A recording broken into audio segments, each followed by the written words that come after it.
A fost odată, ca niciodată, o capră care avea 3 iezi. Iedul cel mare și cu cel mijlociu erau tare neastâmpărați, iar iedul cel mic era cu minte și bun. Într-o zi capra își cheamă iezii și le spuse: Dragii mamii copilași, eu mă duc în pădure să vă aduc ceva de ale bune. Dar voi să închideți ușa în urma mea și să nu cumva să deschideți ușa până ce nu veți auzi glasul meu. Ca să mă recunoașteți, am să vă cânt așa. Descuieți ușa mamei, descuieți, de mama vă duce voie, loc de sare, spinare, mălăieși, încălcăieși, ușa mamei, descuieți. Pot să am încredere în voi? Da, mămuco. Mie-ți sănătoasă, mămucă, să n-ai nicio grijă, noi suntem deja băieți mari. Odată ce am vorbit, vorbit rămâne. Ei, dacă e așa, veniți la mama să vă sărut.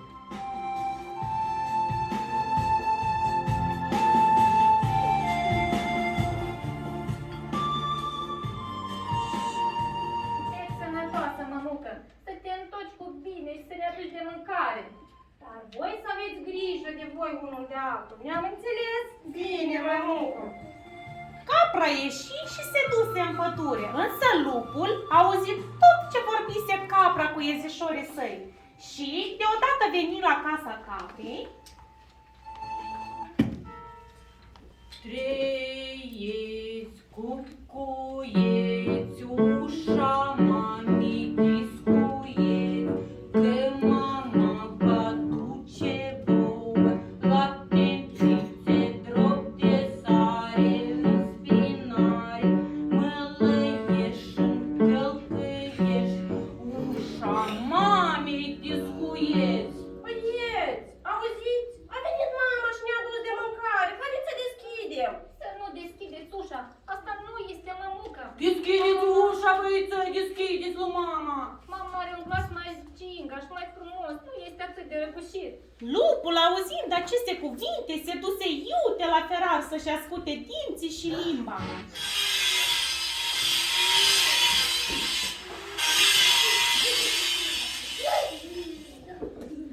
Trăiesc, cucuieți, ușa mamei discuieți, că mama va duce vouă la pințițe, drop de sare, în spinare, mălăieși, încălcăieși, ușa mamei discuieți.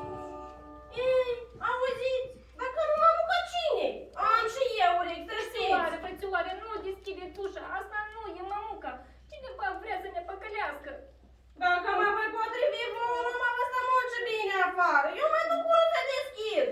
Atunci mezinul se vără iute în horn, cel mijlociu țuști sub povată. Când cel mare trase zăvorul, lupa dătu puzna în casă și niciuna, nici două. Îl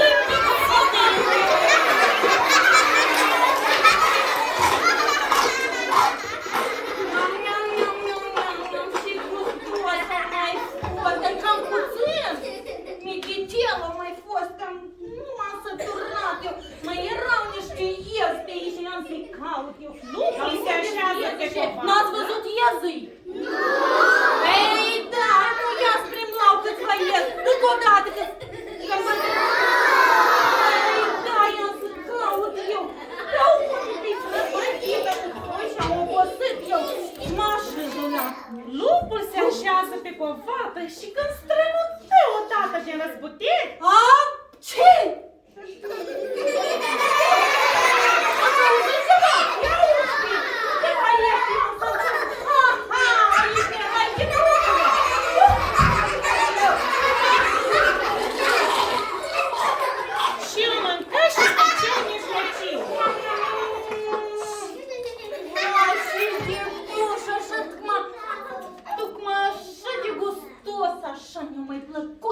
mai mâncam că vă unul.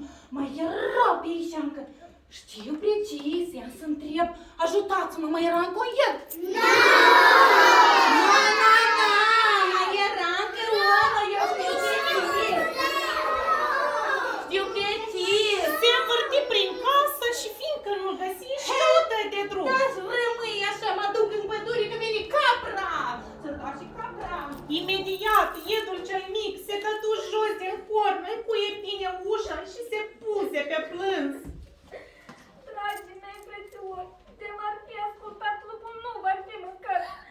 Iată, mamă, ce necaz a venit pe capul ei. Între timp, iată că și capra veni acasă, încărcată cu de-ale gurii. Ea se apropie de ușa casei și începe să cânte.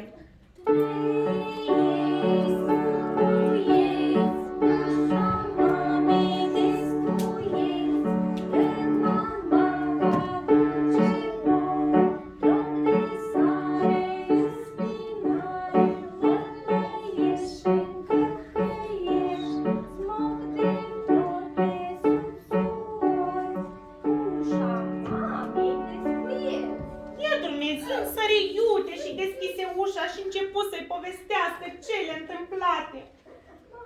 Mămucă, ce necaz a năpustit asupra noastră. Cum a trălupat și ne-a mâncat frățiorii. Aoleu! Cine? Lupul! El care trebuie promis să nu-mi sperie copilașii. Las că ți-arăt eu ție, lupule! Ce necaz! Aproape de casa caprii era o groapă și acolo era toată speranța ei. Capra își suflică mânicile și începe să gătească sarmale și plăcinte.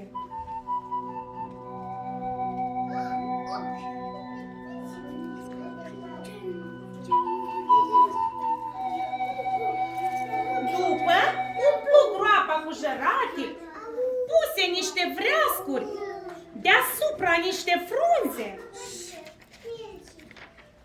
Apoi pregăti un scaun pentru cumătrul lup care era din ceară și se duse sărmana să-l caute prin pădure ca să-l poftească la masă.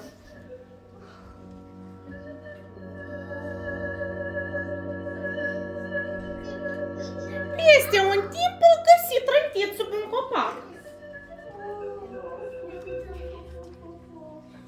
Bună ziua, capră. Dar ce vânt te-a dus pe aici? Bună să-ți fie inima, lupule! Iată ce necaz pe capul meu! Nu știu cine a fost la mine acasă în lipsa mea și mi-a mâncat copilașii! Nu mai spune, nu mai spune, ce jale mare, vai, vai, vai! Ei, ori să-ți spun, ori să nu-ți spun, mie tot una! Ei, michitei, nu mai Vai, vai, vai, ce jale, ai, mamă! Și vreau să te poftesc la masă, ca să-i pomenesc. Bine, capră! Și așa capra porni plângând, iar lupul din urma ei se prefăcea că plânge și el. Vai, ce jale mare! De ce ți-e mai drag pe lume? De ce e mai mare?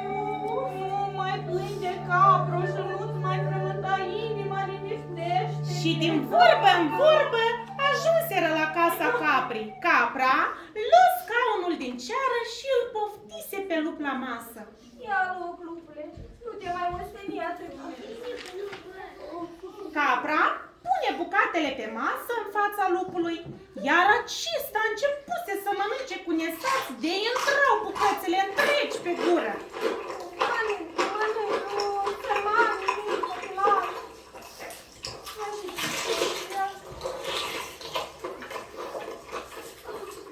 Cum se ospătă, ceara se topi și puf, lupul căzu în groapă.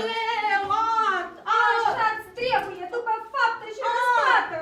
Tâmpile mele! Tâmpile mele, coada! Dă-i mâna, scoate-mă din groapă! Arzi, lupule, arzi, că așa mi-arzi și mie inimioara în mine atunci când mi-ai mâncat. Îmi arde inima mare, ajutor! Veniți și mă scapați! Arzi, și să știi să nu te mai pui pe o mamă care își iubește copilașii. Și așa s-a răzbunat capra pe lup. Am încălecat pe o roată și v-am spus povestea toată.